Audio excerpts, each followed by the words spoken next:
आज मैं आपको जंगल राज की एक कहानी सुनाने जा रही हूँ। कहानी चंपा विश्वास की। कहानी एक आईएएस अफसर की पत्नी की जिसका सालों तक सामूहिक बलात्कार हुआ।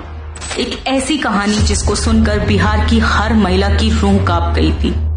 ये वाकया है 1998 का। बिहार में 1982 बैच के एक सीनियर आईएएस ऑफिसर हुआ करते थे। नाम था बीबी विश्वास।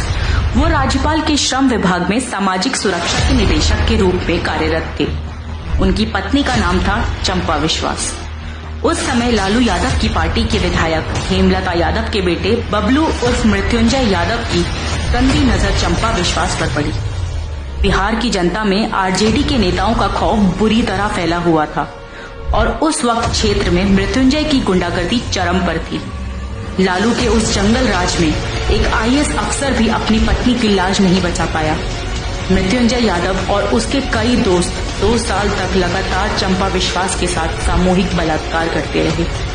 थक हार कर जब बीबी विश्वास और उनकी पत्नी चंपा थाने गए, वहां से उन्हें भगा दिया गया। फिर काफी हिम्मत जुटा के वो लालू के पास गए। उन्हें लगा कि प्रदेश के मुख्यमंत्री ही उन्हें न्याय दिला सकते हैं, लेकिन ऐसा ना हुआ। इंसाफ दिलाना तो दूर, लालू ने चंपा से अच्छे से बात तक नहीं की। लालू ने कहा कि जो हुआ वो भूल जाओ, केस करके कुछ नहीं मिलेगा। आखिर कार्रवाई कैसे होती? आरोपी लालू की बिरादरी का जो था और उसने लालू की जीवनी भी लिखी थी।